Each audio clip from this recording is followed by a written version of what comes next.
Good morning, students. This is Professor Rajeshwari Sharma here. Welcome back to the e-learning session of GS College of Commerce, Verda. In our last few lectures, we have started with the chapter Economic Planning, under which we have studied the meaning, introduction, feature, history, types, objectives, and achievements of economic planning. Today, we are going to discuss the further chapter, that is failures or shortcomings of economic planning. See, earlier I have told you that when any kind of planning is done, it's very essential to review it once it is implemented so that we can know the output of it. Means we can have the information about its achievements and the failures. So today, in today's lecture, we are going to see the shortcomings or the failures of economic planning. So first failure is inability in the provision of employment. See, any economy which is underdeveloped or developing should focus on the development oriented planning. And at the time of economic planning, when it began in our country, India was an underdeveloped economy. So India should have focused on the development oriented planning. But when we review the planning, we come to know that India has adopted the approach of growth focused planning. Means it was more of a nature of growth focused.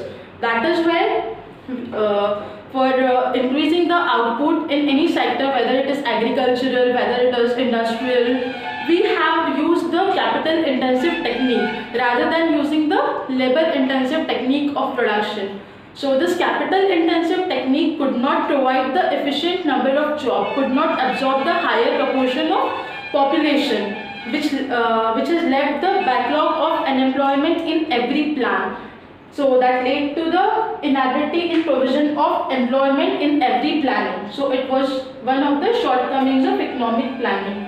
The second one is inequalities of income and wealth. See, in earlier lecture when we were discussing the objectives of economic planning, I mentioned this. In India, top 10% people shares approximately 80% of the national income, and remaining 90% people has only 20% share in the national income. So the statement suggests how much inequality is there in the distribution of income and wealth in India. So at the time of planning too, there was various provisions which have been made for reducing the inequalities of income and wealth. But after all, this gap has not reduced further. The character of a rural poverty has remained as it was before the implementation of economic planning. Most of the people were dependent on the agriculture. They used to have the seasonal employment, etc. And when we talk of the urban poverty, so it has differed further. Now, why it has differed further? See, the people who were living in the rural area has started migrating to the urban area in search of employment, in search of education, which has created the crowd in the urban area and lead to the creation of slum areas, etc. And the people were living in very bad situation. They were not having the better minimum living of standard. So it has also created the inequalities of income and wealth, which is one of the shortcomings of economic planning. Third one is the concentration of economic power. See, when we have started the planning, so the focus of planning was increasing the industrial production, GDP, per capita income by way of raising the production, and in all this the public sector was having a leading role. So, but with the span of time when the public sector has started suffering the losses, they were not performing well, they were not fulfilling the expectation. So many sectors have been opened for the private players too. That led to the concentration of economic power in few hands, and the concept of socialistic society has become outdated. So it was one of the shortcomings of economic planning. Then fourth one is failure in redistribution of land. Since inception, poverty has been a great problem for India. There were many bonded laborers, and the laborers who have no land, landless laborers. So, for the welfare of those people, the many land reforms have been taken, under which there used to be the redistribution of land. but these measures have not been properly implemented in India.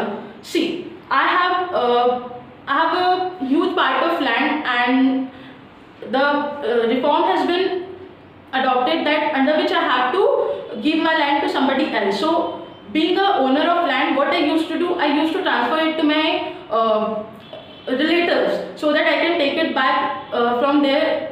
In later periods, I can take it back from them, or someone who is not aware of all these things, so that in later periods I can take it back from them and ownership would be mine. So in this way, people have started manipulating the laws. Because of this, the redistribution of land has not given the expected result in India, and the problem of poverty, the bounded labor and the landless labor continued. So it was also one of the shortcomings. Then failure in poverty elimination or alleviation.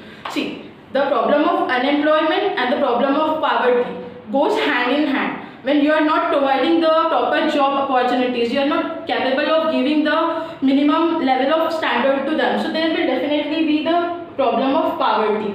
And in India, planning has not given the sufficient number of jobs to the people. It has, even though there were the provision of providing minimum level of living to everyone, it could not be fulfilled. Even today, the 6.7% population of India is living below poverty line, which indicates that there was failure. Economic planning has been failed in the goal of poverty elimination. The next one is foreign exchange crisis. See, when we were in the period of 1990s, so India's balance of payment was very adverse. Our economy was in such a shape that we didn't have the adequate number of foreign exchange for importing the crude oil for 1 week. So at that period, what we have done, we have approached to the IMF, and IMF suggested that we have to open up our economy. So as a result of which, in year 1991, we have adopted LPG policy, that is liberalization, privatization and globalization. So even after the implementation of economic planning, we have faced the foreign exchange crisis. That was one of the failure. Then we have inefficient administration.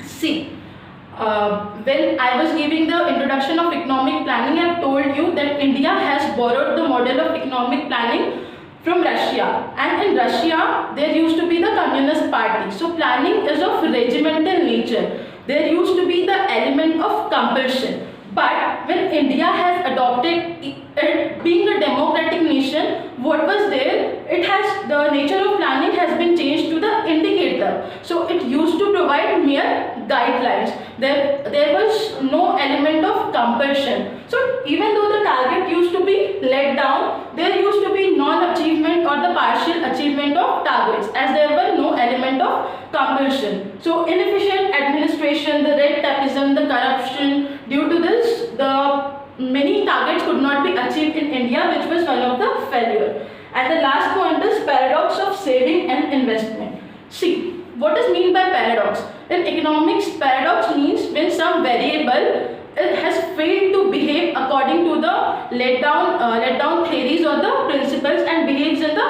opposite direction. That is known as paradox. While talking about the achievement, we have seen that in India, during the period of economic planning, the saving and investment has increased. So when the saving and investment and the capital formation have increased in the country, it means your economic growth should also grow faster, right? Your rate of economic growth should also increase in the country. But it has not happened. Even though the saving and the investment in the country was increasing, the economic growth has been continued to be slow. Therefore, there was the paradox of saving and investment in the periods of economic planning. So in today's lecture, we have discussed the shortcomings of economics planning, and here we have done with our first chapter, economic planning. So in next lecture, we will start with the second chapter. Thank you.